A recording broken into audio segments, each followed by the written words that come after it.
அத்தியாயம் 42. எவருமே அறியாத அஞ்ஞாத வாசம்.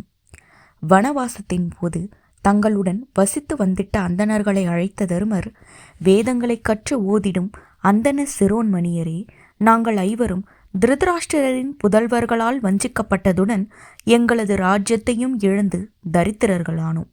ஆனால் 12 வருஷ வனவாசத்தில் நீங்கள் எம்முடன் இருந்தமையால் எங்கள் வாழ்க்கை எவ்வித குறையும் இன்றி சந்தோஷமாக கழிந்தது. இதோ 13ஆம் வருஷமும் வந்தது.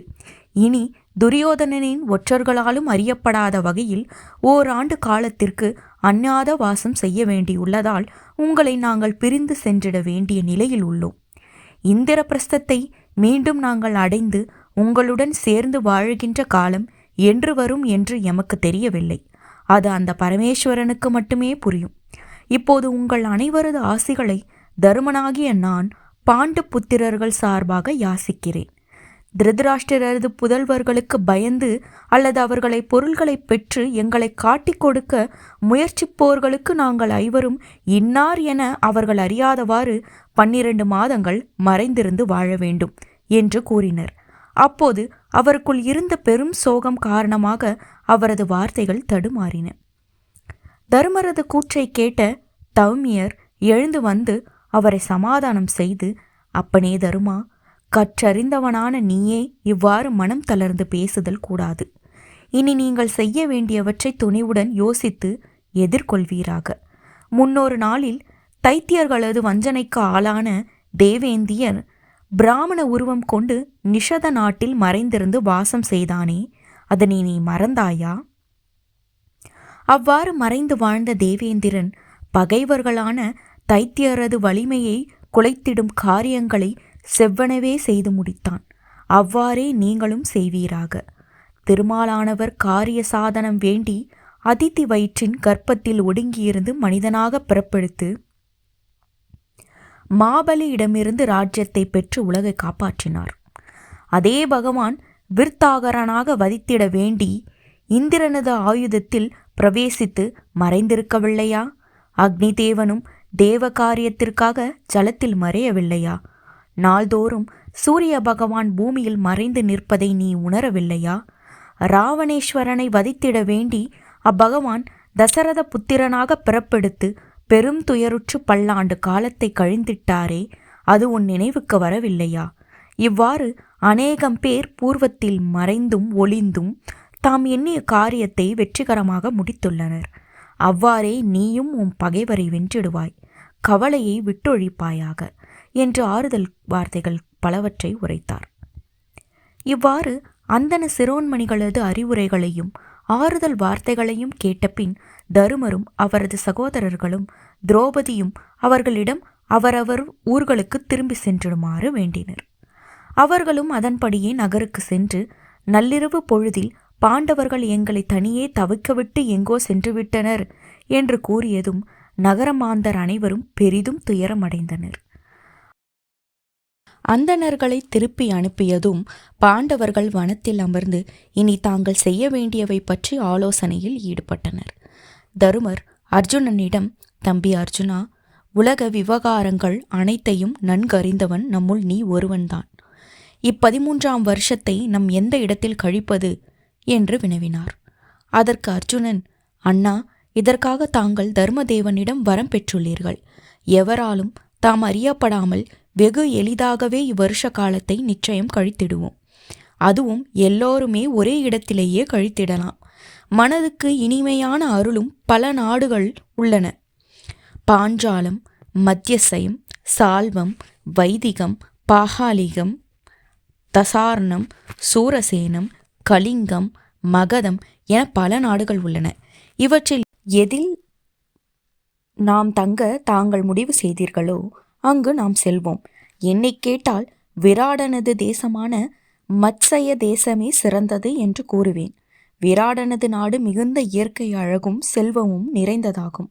ஆனாலும் உமது விருப்பம் எதுவோ அங்கு நாம் செல்லலாம் என்றான். அர்ஜுனன் உரைத்தவற்றை கேட்ட தருமர், மத்சய தேசத்து ராஜாவான விராடன் மிகுந்த பலமுடையவன், நம்மீது மாறா பற்று வைத்துள்ளவன், தருமசீலனும் கூட. வயதில் மூத்தோன் என்பதாலும் துரியோதனனது பேச்சை பொருட்படுத்த மாட்டான் என்பதானும் அவனது நாட்டிலேயே நம் அஞ்ஞாத வாசத்தை வைத்துக் கொள்வதுதான் நல்லது என்று நானும் எண்ணுகிறேன் என்றார். உடனே அர்ஜுனன், ஆஹா, அவ்வாறே செய்யவோம் என்றான். அவனது நாட்டில் தாங்கள் என்ன பணியில் அமர்வீர்கள் என்று தருமரிடம் வினவினான். அதற்கு தருமர், நான் விராடனது ஆஸ்தான பணிவிடை வேலைக்கு என்னை அமர்த்தி கொள்ளுமாறு அவனிடம் வேண்டலாம் என உள்ளேன். அரசனுடனும் அமர்ந்து பாய்ச்சிகை விளையாட்டை விளையாடுவேன். அதில் என் சாமர்த்தியத்தை காட்டி அவனை சந்தோஷப்படுத்துவேன். சந்நியாசியாக வேஷம் பூண்டு கங்கன் என்ற பெயரில் அவனுடன் சொக்கட்டான் ஆடுவதுடன் அவனுக்கு ஜோதிடம், பட்சி சகுனம், வேதம், வேதாந்தம், நீதி சாத்திரம் போன்றவற்றில் பண்டிதனாகவும் பணி செய்து அவனை சந்தோஷப்படுத்துவேன். எங்கு நீ இவற்றை கற்றாய் என அவன் வினவினால், முன்பு தருமரிடம் அவரது பிராண நண்பனாக இருந்த இவற்றை கற்றேன் என்று கூறி என்னை அவன் அறியாதவாறு நடந்து கொள்வேன். அதனால் என்னை பற்றி கவலைப்பட வேண்டாம். பீமா, விராடனிடம் நீ என்ன பணியில் அமர்வாய்? இயற்ற இரட்சர்களை அடக்கிய பராக்கிரமசாலியை, அந்தனுக்காக பகாசுரனை வதைத்து ஏக சக்கரபுரத்தை காப்பாற்றிய பெரு வீரனே, இடும்பனை அழித்தாய். கோபமும் புகழும் பலமும் பொங்கி வழியும் வீரனான நீ விராடனிடம் எந்த வேளையில் அடங்கி ஒடுங்கி இருப்பாய் என்று கண்களில் கண்ணீர் பெருக வினவினார். அதற்கு பராக்கிரமசாலியான பீமன், என் பாசத்திற்குரிய மூத்தவரே, விராடனது அரண்மனைக்கான சமையற்கட்டில் நான் வேலை கேட்டு பெற எண்ணுகிறேன். எனக்கு சமையல் வேலை கைவந்தது என்பது தங்களுக்கு தெரியும். இதற்கு முன் என்றுமே சுவைத்திராத அறுசுவை உண்டியை விராடனுக்கு பக்குவமாய் சமைத்து அவனை திருப்திப்படுத்துவேன். வனத்தில் இருக்கும் பெரும் மரங்களை வெட்டி எடுத்து வந்து அடுப்புக்கு ஏராளமான விறகு சுமைகளை கொண்டு வருவேன். அரசனுடன் மல்யுத்தம் செய்ய வரும் மல்யுத்தக்காரர்களுடன் போட்டி போட்டு மல்யுத்தம் புரிந்து அவர்களை வென்று விராடனது மனம் மகிழுமாறு செய்வேன் என்றான். பீமன் கூறியதை கேட்டதும் தருமருக்கு கவலை மேலும் அதிகமானது. மல்யுத்தத்தில் பீமன் இறங்கினால் தங்களுக்கு ஆபத்து என்பதை உணர்ந்து பயந்த தருமர் அவனிடம் தன் பயத்தை கூறினார். அதற்கு பீமன் அவருக்கு தக்க சமாதானம் கூறும் விதமாக, அண்ணா, என் பொருட்டு வீண் பயம் கொள்ள வேண்டாம்.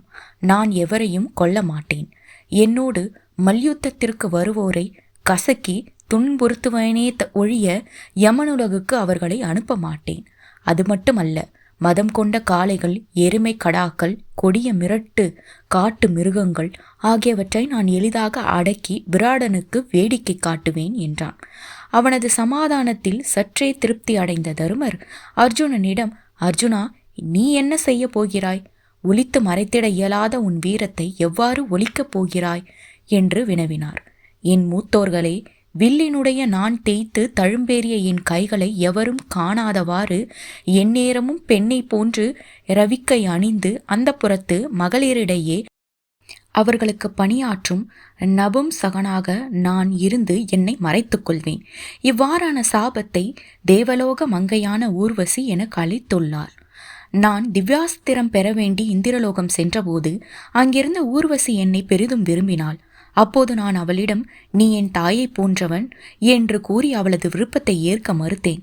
இதனால் கோபம் கொண்ட அவள், விஜயனே, நீ ஆண் தன்மையை இழப்பாயாக என்று சாபமிட்டாள். இதனை அறிந்த தேவேந்திரன் ஊர்வசி இட்ட சாபம் நான் விரும்பும் போது ஓராண்டுக்கு மட்டும் பலிக்குமாறு அருள் செய்தார். ஊர்வசி இட்ட சாபம் இப்போது எனக்கு உதவும். வெண் சங்கு வளையல்களை என் இரு கைகளிலும் அணிந்து பெண்களைப் போன்று கூந்தலை வாரி முடித்து ரவிக்கையை தரித்து விராடனது அந்தப்புறத்து பணிகளில் அமர்ந்து என்னை நான் மறைத்து கொள்வேன். அது மட்டுமல்ல, அந்த புறத்து குமரியருக்கு நாட்டியத்தையும் இசையையும் கற்பித்திடுவேன். தருமரின் அரண்மனையில் திரௌபதிக்கு பணிவிடைகளை செய்து நான் பழக்கப்பட்டுள்ளேன் என கூறி விராடனிடம் அந்த புறத்தில் என்னை பணிக்கு அமர்த்துமாறு நான் அவனிடம் வேண்டுவேன் என கூறி தன் எதிரே நின்ற திரௌபதியை நோக்கி புன்னகைத்தான். அர்ஜுனன் உரைத்ததை கேட்டதும், ஆஹா, என்ன ஒரு அதிசயம்! கீர்த்தியிலும் பராக்கிரமத்திலும் ஆகியவற்றிலும் வாசுதேவனுக்கு உலகில் இணையானவன், பரத வம்ச தோன்றல், மேருமலையை போன்றவன். விராடனிடம் சென்று நான் ஒரு நபுன்சகன், எனக்கு அந்த புறத்தில் ஒரு வேலைத்தா என்று விராடனிடம் சென்று கேட்கப் போகிறானா? இதுவும் நம் தலைவிதியோ என்று எண்ணி மீண்டும் தருமர் துக்கத்தில் ஆழ்ந்தார். பின் நகுலனிடம் தருமர், தம்பி நகுலா, அழகான சியாமல நிறமுடையவனே, சுகானுபவனே, துக்கம் ஒருபோதும் அணுகாதிருப்பவனே, நீ என்ன வேலையில் அமரப்போகிறாய் என்று வினவினார். அதற்கு நகுலன், அண்ணா, நான் விராடனது குதிரை லாயத்தில் வேலை செய்யப் போகிறேன். குதிரைகளை பழக்குவதிலும் பார்த்து கொள்வதிலும் என் மனம் மகிழும். குதிரைகளுக்கு செய்ய வேண்டிய வைத்தியத்தை நான் முறையாக கற்றுள்ளேன். எப்பேற்பட்ட முரட்டு குதிரையாக இருந்தாலும் அதனை நான் எளிதில் அடக்கிவிடுவேன். அக்குதிரைகளை தேர்களிலும் வண்டிகளிலும் பூட்டி பழக்குவதிலும் எனக்கு திறமை உண்டு. பாண்டவ சகோதரர்களிடம் நான் குதிரை லாயங்களை பார்த்து பழக்கம் உள்ளது என கூறி விராடனிடம் நான் பணியில் அமர்வேன் என்றான். அடுத்து தருமர், வியாழ பகவானுக்கு சமமான புத்தி கொண்டோன் சகாதேவன். இவன் சுக்ராச்சாரியார் போன்று நீதி சாஸ்திரத்தில் நிபுணத்துவம் வாய்ந்தவன். மந்திர ஆலோசனையில் ஒப்பற்றவனான இவன் என்ன செய்ய போகிறான் என்று தருமர் வினவினார். அண்ணா, நகுலன் குதிரை லாயத்தை பார்த்து கொள்ளட்டும். நான் மாடுகளை பராமரிக்கும் பணியில் அமரலாம் என்றுள்ளேன். விராடனது பசுக்கள், கன்றுகள், காளைகள் ஆகியவற்றை நோய் நொடி போன்றவை தாக்காமலும் காட்டு மிருகங்களிடமிருந்து காத்து வருவேன். விராடனிடம் நாட்டில் உள்ள பசுக்களின் எண்ணிக்கையை அதிகரித்து புஷ்டியாக வளர்த்து அவை அதிகமாக பால் தருமாறு பார்த்து கொள்வேன். அதே போன்று காளைகளின் லட்சணங்களும் எனக்கு நன்றாக தெரியும் என்றான். தன் சகோதரர்களது முடிவை அறிந்து துக்கப்பட்ட தருமர் அடுத்து திரௌபதியிடம், பாஞ்சாலி, நீ என்ன வேலை செய்ய முடியும் என்று வினவ எண்ணினாலும் அவளிடம் இக்கேள்வியை கேட்க முடியாமல் மனம் கலங்கி தவித்தார். பிராணனை விட பிரியமானவள் இவள். பெற்ற தாயை போன்று போற்றி காப்பாற்றப்பட வேண்டியவள். மென்மையான இவளால் எந்த வேலையில் அமர முடியும் என்று புரியாமல் திகைத்தார் தருமர். சாமி, என் பொருட்டு நீங்கள் துக்கம் கொள்ள வேண்டாம். விராடனது அந்தப்புறத்தில் நான் பணியில் அமர்வேன். அரச பெண்டிருக்கு தோழியாகவும் பணிவிடைகளை செய்து வருவேன். என் சுதந்திரத்தையும் கற்பையும் காப்பாற்றிக் கொள்ள என்னால் முடியும். கற்புடைய பெண்களுக்கு இது முடியும். அரச குடும்ப பெண்களுக்கு கூந்தலை வாரி முடிவதிலும் அவர்களுடன் சகஜமாக பழகுவதிலும் காலத்தை கழித்திடும் பணியில் நான் அமர்வேன். தருமரின் அரண்மனையில் அவரது தேவிக்கு இவ்வாறு பணி செய்த அனுபவம் எனக்குண்டு என்று விராடனது அரசியிடம் கூறி பணியில் நான் அமர்வேன் என்றாள் திரௌபதி. திரௌபதியின் மனோதைரியத்தை கண்டு வியந்த தருமர், பாஞ்சாலி, உன் குலத்திற்கு தக்க மங்கள வார்த்தைகளை நீ உரைத்தாய் என்று பாராட்டினார். இவ்வாறு பாண்டவர்களும் திரௌபதியும் விராடனிடம் எந்தெந்த பணிகளில் அமர்வது என்று தீர்மானித்த பின் தௌமியர் அவர்களுக்கு ஆசிகள் பலவற்றை வழங்கி, பாண்டு புத்திரர்களை, அரசாங்கத்தில் பணி செய்ய இருப்போர் வெகு எச்சரிக்கையுடன் இருக்க வேண்டும். பேச்சை குறைத்து அரசனது மனம் திருப்தியுறுமாறு பணியாற்ற வேண்டும். அவனாக கேட்ட பின்னரே அவனுக்கு ஆலோசனைகளை வழங்க வேண்டும். தக்க சமயங்களில் அவனது புகழை போற்றி உரைத்திட வேண்டும். வெகு சாதாரண காரியம் என்றாலும் அவனுக்கு தெரிவித்த பின்னரே செய்திட முற்பட வேண்டும்.